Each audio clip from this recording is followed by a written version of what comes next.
হিন্দুদের মেয়েকে বিবাহ করার 10টি পদ্ধতি আছে, তার একটি পদ্ধতি হচ্ছে রাক্ষসী বিবাহ, আর সেটা হলো কপালে টিপ দেওয়া। হিন্দুদের পক্ষ থেকে এসেছে কপালে টিপ দেওয়া, কাজে কোন মুসলিম মহিলা কপালে টিপ দিতে পাবে না, চিরদিনের জন্য হারাম। কোন মহিলা নখে নেইল পালিশ দিতে পাবে না, চিরদিনের জন্য নেইল পালিশ দেওয়া হারাম। কি দিবে? মেহেদি দিবে। একজন মহিলা রাসূলের কাছে একটা পত্র দিল, তার প্রয়োজনীয় কথা, পত্রটা দিতেই আল্লাহ রাসূল বললেন, ভাইয়া ধরে ছিলেন মেমরা, এই হাতটা পুরুষের না নারীর? মানে আল্লাহ রাসূল হাতটার নিন্দা করলেন, ওই হাতে মেহেদি লাগানো ছিল না। মহিলা তো মেহেদি লাগানো নেই কেন? তার মানে মহিলা মানুষকে হাতে মেহেদি লাগাতে হবে জরুরি, পুরুষ মানুষের হাতে পায়ে মেহেদি লাগা হারাম। পুরুষ মানুষ হাতে পায়ে মেহেদি লাগাতে পাবে না। পুরুষ মানুষ মেহেদি লাগাবে দাড়ি পেকে গেলে, চুল পেকে গেলে, চুল দাড়িতে। তাছাড়া হাতে মেহেদি দিতে পাবে না, নখে মেহেদি দিতে পাবে না মহিলাদের। মহিলারা হাতের নখে তো মেহেদি দিবে, পায়ের নখেও দিতে হবে, পায়ের নখে মেহেদি লাগাতে বাধ্য, দিতেই হবে। আব্দুর রাহিক সাহেব, আমাদের দেশে তো পায়ে মেহেদি দেয় না, এটা একটা কুসংস্কার চলে আসছে। কেন দেয় না? আমরা শুনেছি যে আল্লাহর নবী মেহেদি দাড়িতে লাগিয়েছেন, এই জন্য পায়ে দেয় না। তো আল্লাহর নবী দাড়িতে মেহেদি লাগিয়েছেন, এই কথা তো ঠিক। আল্লাহর নবী দাড়িতে আতরও লাগিয়েছেন, কিন্তু আল্লাহ নবী বলেছেন কোন ঋতুবতী মহিলা যদি ঋতু থেকে, হাইজ থেকে পবিত্র হয়, তাহলে গোসল করার পরে আতর লজ্জা স্থানে ব্যবহার করবে। তো আল্লাহর নবী আতর যে দাড়িতে লাগিয়েছেন, এইবার যেই নবী দাড়ি আতর লাগালেন, সেই নবী বলছেন যে মহিলারা যখন ঋতু থেকে, হাইজ থেকে গোসল করে পবিত্র হবে, তখন তারা লজ্জা স্থানে আতর ব্যবহার করবে। তাহলে আতর ব্যবহার করার কারণে আতর কোরআন মাজিদ হয়ে যায়নি, পবিত্র হয়ে যায়নি, কাজটা হলো সুন্নাত। কথাটা বুঝতে পারেননি? তাহলে তো এরকম হয়ে গেল যে আমাদের পীর সাহেবের বাড়ি এইদিকে, সেজন্য আমরা ওইদিকে পা করে হাঁটি না, এরকম হয়ে গেল। তাহলে কাবা ঘরে পায়ে পা লাগিয়ে দেওয়া যায়, কাবা ঘরের সাথে পা লাগিয়ে থাকা যায়, আর ওর কেবল পীরের বাড়ি যেদিকে সেদিকে পা করা যায় যে নাই।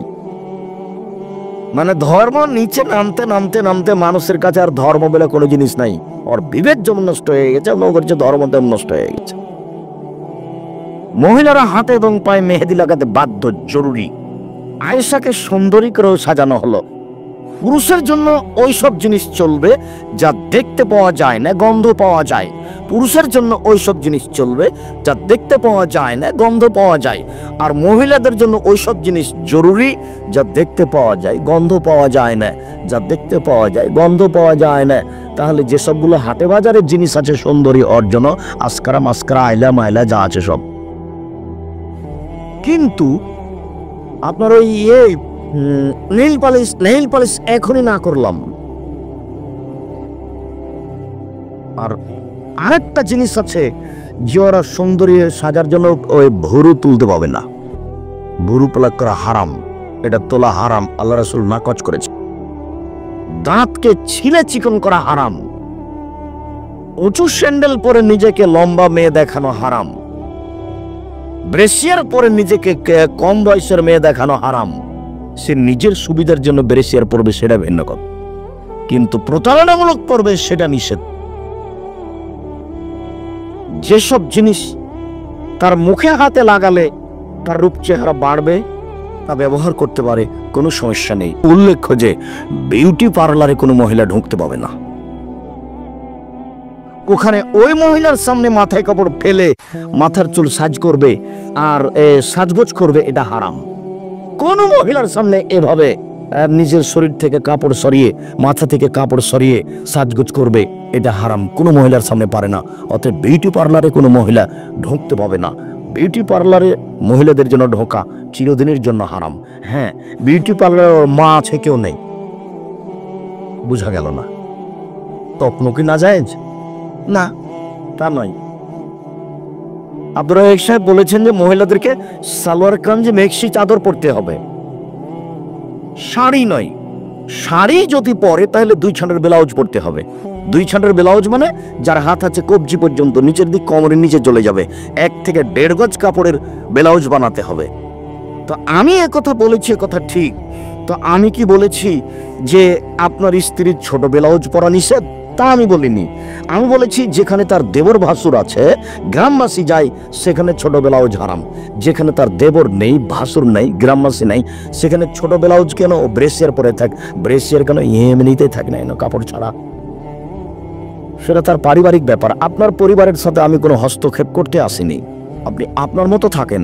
আমি বলছি যে বাড়িতে তার দেবর ভাসুর আছে, সেই বাড়িতে একজন মহিলা ছোট ব্লাউজ পরে থাকতে পারে না। যদি থাকে তাহলে তার স্বামী দায়ুস। তার স্বামী এখন তাহাজ্জুদ পড়ে জান্নাত কিনতে পারবে না। শরীয়ত বিধান এইভাবে করা আছে। মহান আল্লাহ বলেন, ইয়া আইয়ুহাল্লাযীনা আমানু কু আনফুসাকুম ওয়া আহলিকুম নারা। পৃথিবীর মানুষ, তোমরা তোমাদেরকে জাহান্নাম থেকে বাঁচাও আর তোমাদের পরিবারকে জাহান্নাম থেকে বাঁচাও। অতরায়তে বোঝা যায় যে পরিবারের মালিক তার পরিবারকে জাহান্নাম থেকে বাঁচাতে পারে। পরিবারের মালিকের হাতে আল্লাহ জিম্মেদারি দিয়ে দিয়েছেন যে তুমি তোমার পরিবারকে জাহান্নাম থেকে বাঁচাও। এই ছেলে, দয়া করে মধ্যে থেকে কোনো বাচ্চা যেন না ওঠে, এ ব্যাপারে আপনারা খেয়াল করে থাকবেন। আমি আপনার বিরক্তির আগেই বক্তব্য শেষ করবো ইনশাল্লাহ। আমি অত কোরআন হাদিস জানি না যে আব্দুল্লাহ বিন ফজল রাহিমের মতো ফজরের আজান পর্যন্ত বক্তব্য দিব। আমরা অত জানাও নেই, আমি অত পারিও না। 1-1.5 ঘন্টা, খুব বললে 2 ঘন্টা। কাজে আপনাকে আমি একটু ধৈর্য ধারণ করে বসে থেকে আলোচনা শোনার জন্য অনুরোধ জানাই। আমি আপনার কিছু না কিছু উপকার করবো ইনশাল্লাহ। আপনার জন্য এসেছি, আর আপনিও যেহেতু এজন্য এসেছেন, তাহলে দয়া করে সময়টা লস করিয়েন না। আর এখন কারোর সাথে কথা বলা প্রয়োজন মনে করিয়েন না। কথা একটু পরে বলেন। কথা তো কিছুক্ষণ পরে শেষ হয়ে যাবে এমনিতেই, তখন কথা বলেন। অত্র আয়াতে আল্লাহ যা বললেন তাতে মানুষ তার পরিবারকে জাহান্নাম থেকে বাঁচাতে পারে। মানুষই পরিবারকে জাহান্নাম থেকে বাঁচাতে পারে। এ কথা আমি বলিনি, এ কথা আল্লাহ তাআলা বলছেন। এখন তাহলে পরিবারকে জাহান্নাম থেকে বাঁচাতে হলে কিছু নিয়ম কানুন। তবে প্রথম বাক্যে বলেছেন নিজেকে বাঁচাও। তা আমি নিজেকে বাঁচানোর একটা ছোট্ট হাদিস বলে সামনের দিকে যাই।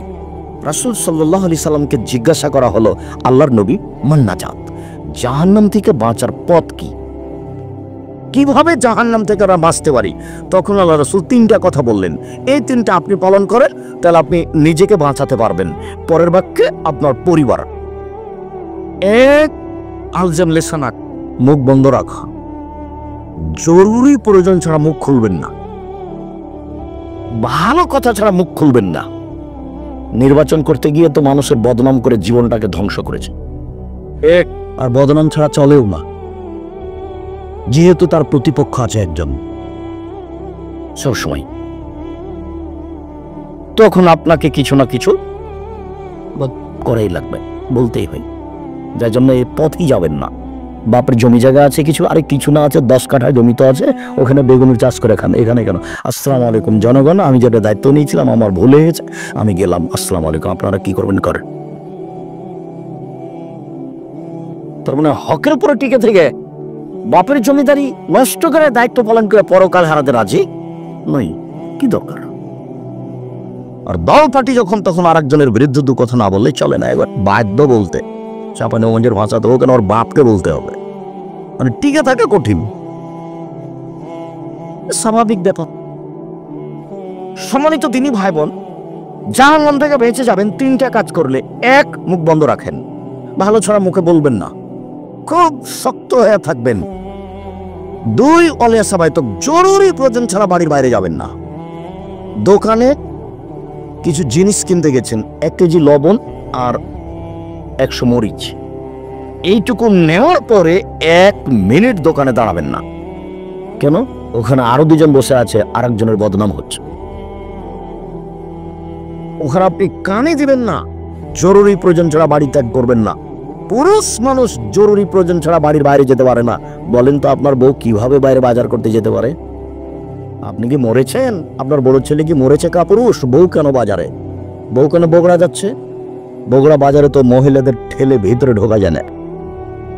তো কারো কি স্বামী নাই? সবাই কি স্বামী মুক্ত মহিলা? কারো স্বামী নাই, কারো ভাই নাই। কেন কেন যাবে সে? কই আমাদের তো চলে, বছর বছর যাবৎ চলে, আমাদের চলছে তো, আমরা তো দুনিয়াতে বেঁচে আছি। আমাদের তো কোনোদিন বাজারে যাওয়া লাগে না, আমরা তো এই দুনিয়াতে আছি বেঁচে। কোনো সমস্যা হয় না। আপনার কেন সমস্যা? আপনার কেন বউ যাবে বাজারে? ও কেন কাপড় কিনতে যাবে? ও কেন জিনিস কিনতে যাবে? পুরুষ মানুষ আপনি জরুরি প্রয়োজন ছাড়া বাড়ির বাইরে যাবেন না, জান্নাত হবে। 3 পাপের জন্য কাঁদবেন। রাসূল সাল্লাল্লাহু আলাইহি ওয়াসাল্লাম বলেছেন, কেউ যদি আল্লাহর ভয়ে কাঁদে তাহলে ওর জাহান্নামে যাওয়া ওইরকমই অসম্ভব গাভীর বাঁট ওলান বান থেকে দুধ বের করে ভিতরে ঢোকানো যেমন অসম্ভব।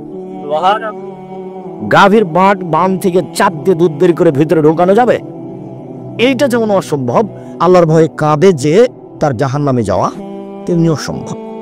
3টা কাজ করেন, জান্নাত হবে, জাহান্নাম থেকে বেঁচে যাবেন। আপনি বেঁচে গেলেন। এখন পরিবার, কয়েকটা জিনিস পরিবারকে জাহান্নাম থেকে বাঁচাতে হবে। 1, পরিবারের ছেলে মেয়েকে শিরক করতে দেওয়া যাবে না।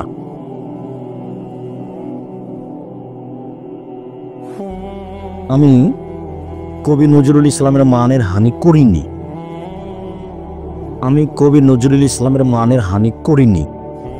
আমি ঠাকুরের মানের হানি করেছি আর কবি নজরুল ইসলামের মানের হানি করেছি।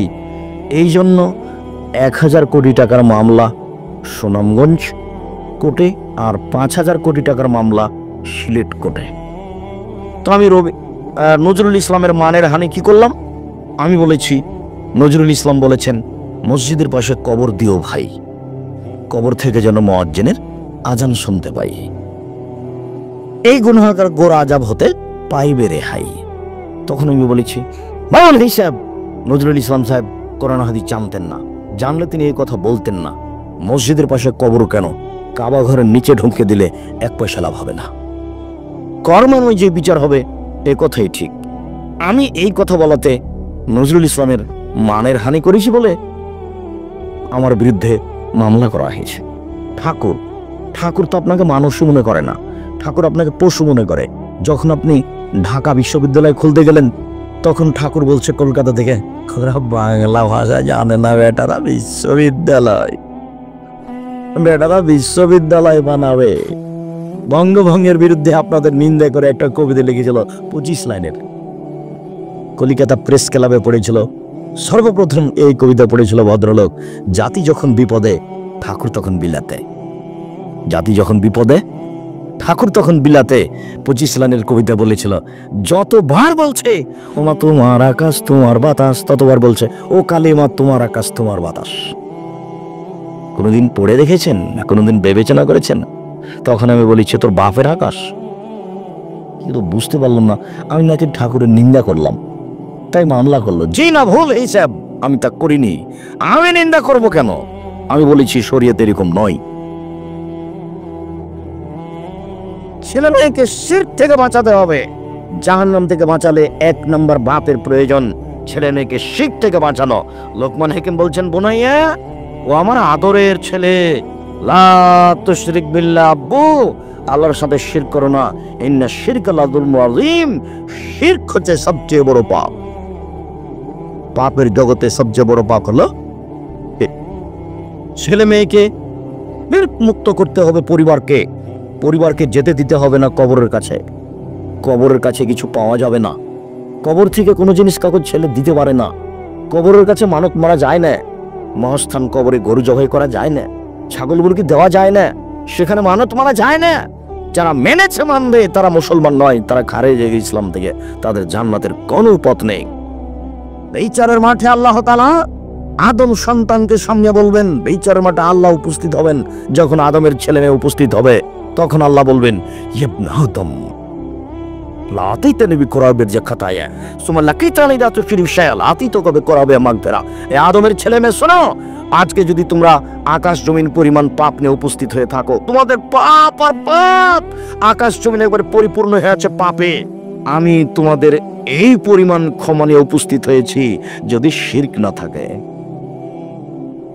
তোমাদের পাপ যত আমার ক্ষমা তত, তোমাদের পাপ যত আমার ক্ষমা তত, যদি শিরক না থাকে। তোমাদের পাপ যে পরিমাণ আমার ক্ষমা সেই পরিমাণ, তোমাদের পাপ যে পরিমাণ আমার ক্ষমা সেই পরিমাণ, যদি শিরক না থাকে। এবার আপনার হুজুরকে বলেন যে আব্দুর রাজ্জাক সাহেব বা আহমদ সাহেব শিরক কোনটা? উনি যদি বলেন যে বাংলাদেশে কোনো শিরক নেই, ভালো কথা। আর যদি বলেন যে শিরক আছে, তাহলে ঠিক তাকে বলতে হবে। আমি খাক স্যার, আমার বুঝে যা আছে তা আমি শিরকে নোট করেছি, বক্তব্য আছে। এদেশে একটা বই পাওয়া যায়, কে বড় ক্ষতিগ্রস্ত। আমাকে কিনতে বলিয়েন না, যে আপনি লিখেছেন আপনি কিনেন, তাহলে তো আমি আপনার উপকার করতে পারবো না।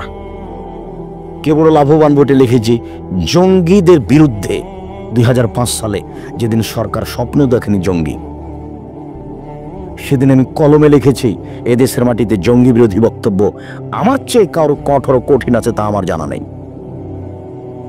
আমার আগে জঙ্গি বিরুদ্ধে কলম ধরেছে কেউ আমার আগে, তা আমার জানা নাই। 2005 সালে আমার বইটা ছাপা, বইয়ের নাম কে বড় লাভবান। এক লাইন পড়লে বুঝতে পারবেন আপনার সুবিধা, ক্ষতিগ্রস্ত এক লাইন পড়লে বুঝতে পারবেন আপনার ক্ষতি। তার নামই হলো ক্ষতিগ্রস্ত, কে বড় ক্ষতিগ্রস্ত, আর ওটা কে বড় লাভবান। ওতে এক জায়গাতে সিরিয়াল দেওয়া আছে, এটা শিরক, এটা শিরক, এটা শিরক, এটা শিরক, সিরিয়াল দেওয়া আছে। আর ধারাবাহিক কোথায় কোথায় কোথায় কোথায় শিরক হয় এগুলো সব উল্লেখ করা আছে। এখন আপনার ইমাম যদি বলেন যে আমাদের দেশে শিরক নেই, ভালো কথা। বিচারের মাঠে আল্লাহ বলবেন যে তোমার যদি শিরক না থাকে তাহলে তোমার পাপ যত আমার ক্ষমা তত। সেদিন কি আল্লাহও বুঝবেন না যে কোনটা শিরক? নাউজুবিল্লাহ মিন যালিক। ও তো খুব ভালো বুঝবেন, তো সর্বশক্তি মানুষ, সব কিছু গাতা, সব কিছু জানেন, তিনি আলিম, সব কিছু জানেন। ছোট শিরক।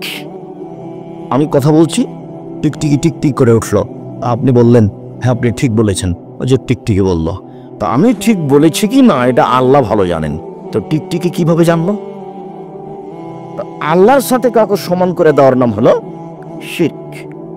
যখনই গাড়িটা ছুটেছে ঢাকা থেকে বা গোবিন্দগঞ্জ গাইবান্ধা থেকে রংপুর থেকে, তখন থেকে বারবার কন্ট্রাক্টর বলছে, ড্রাইভার বলছে কন্ট্রাক্টরকে, ভাই মহস্থানে 10টা টাকা দিও, ভাই মহস্থানে 10টা টাকা দিয়ে দিও। কেন? তার মাথায় কাজ করছে যে মহস্থানে 10টা টাকা দিলে গাড়িটা অ্যাক্সিডেন্ট হবে না, ও কবর থেকে ঠেকিয়ে দেবে অ্যাক্সিডেন্ট যেন না হয়। এর নাম শিরক।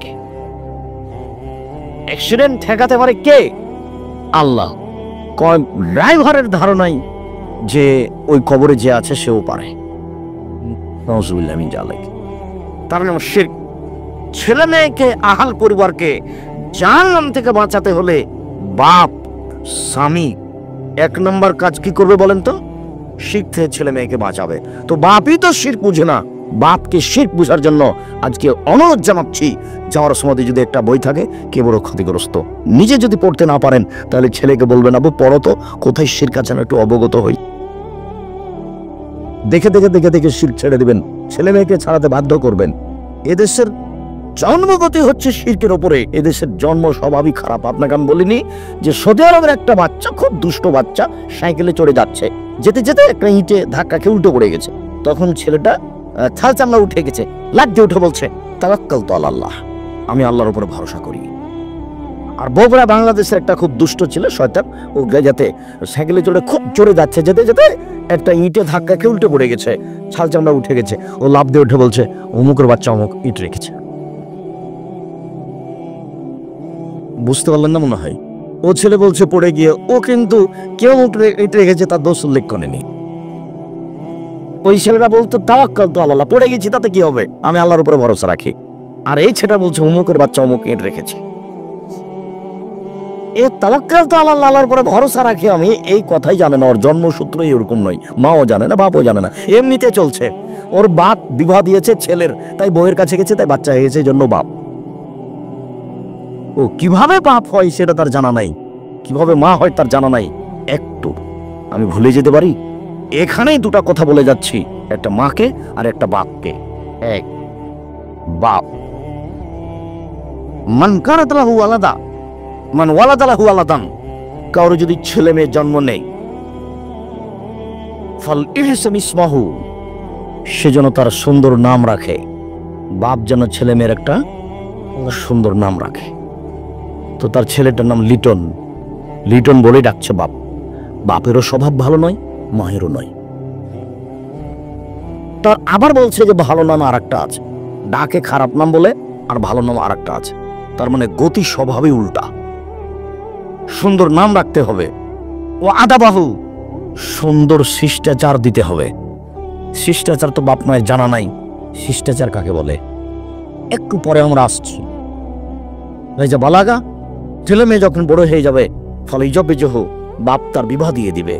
খাইজা বালাগা, ছেলে মেয়ে যদি বড় হয়ে যায়, অলম ইজবে জহ, যদি বাপ তার বিবাহ না দেয়, ফাইন আসাবা ইসমান, ওই ছেলে মেয়ে যদি পাপ করে, ফাইন ইসমলা আবিহে, সে পাপ তার বাপের হবে। ক্লাস শিশুতে মেয়েটাকে ভর্তি করেছেন, যায় আসে পঞ্চম উঠেছে, তখন মেয়েটা যুবতী, অষ্টমে উঠেছে, তখন মেয়েটা যুবতী, ওই পোশাকে যাচ্ছে।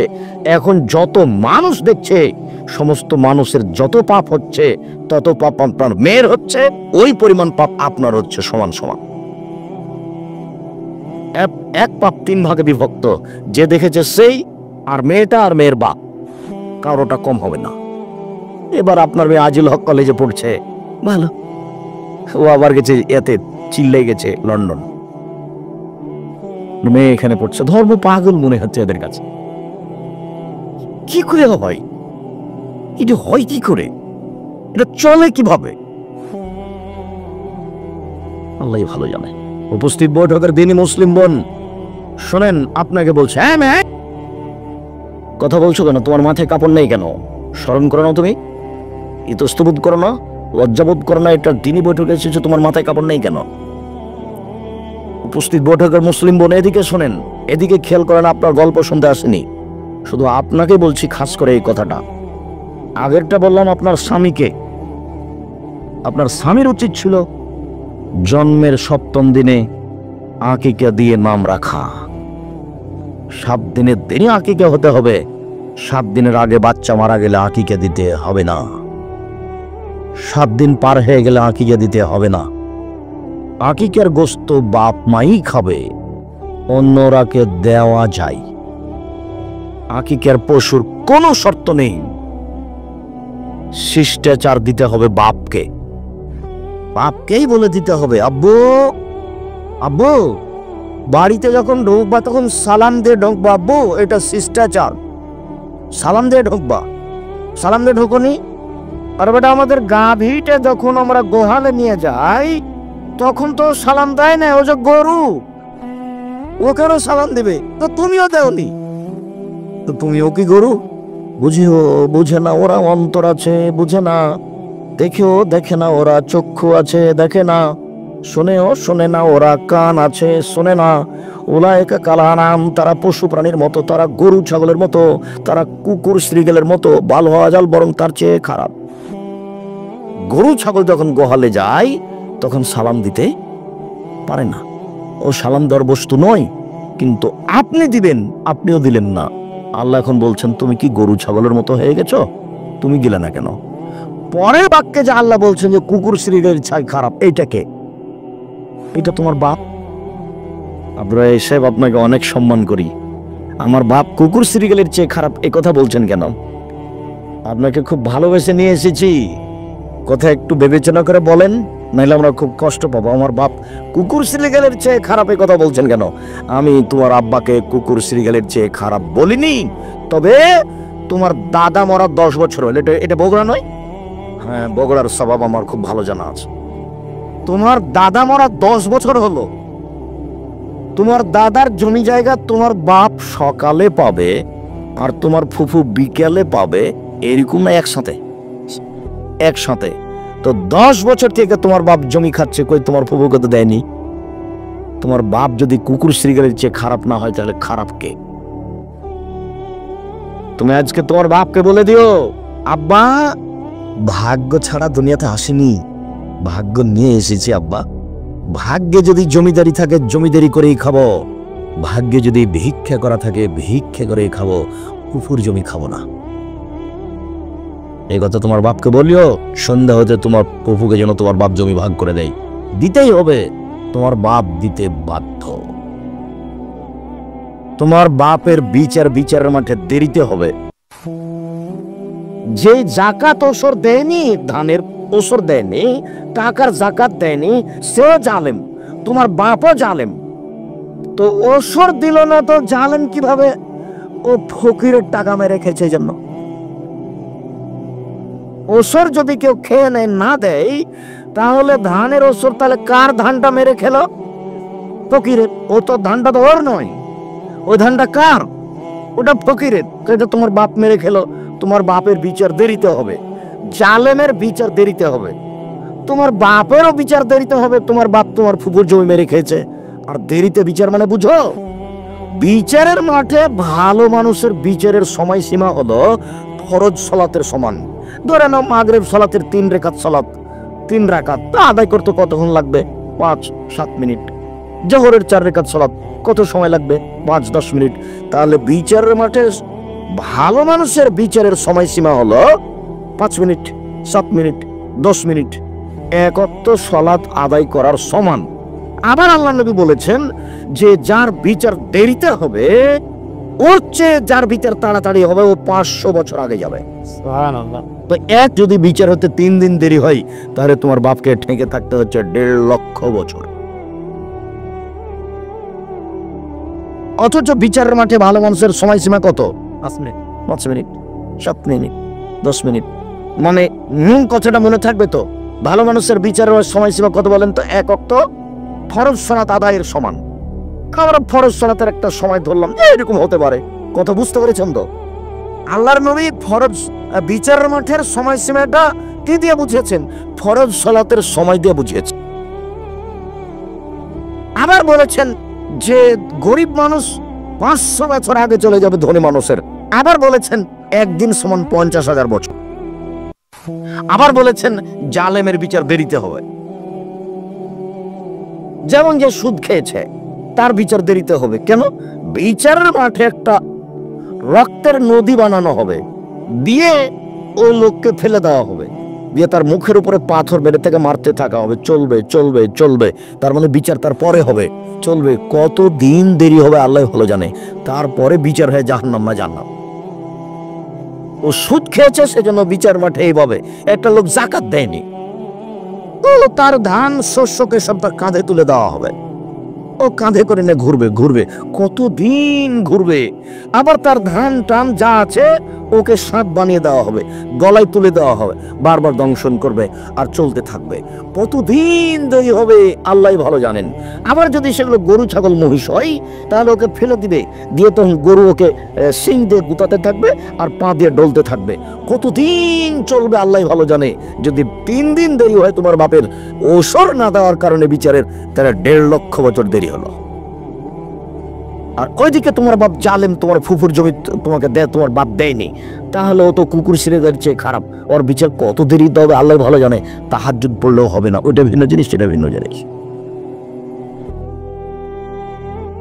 ছেলে নাই শুধু মেয়ে, সেই জন্য বাপে কি করেছে? সবটুকু জমি মেয়েদের নামে লিখে চলে গেছে।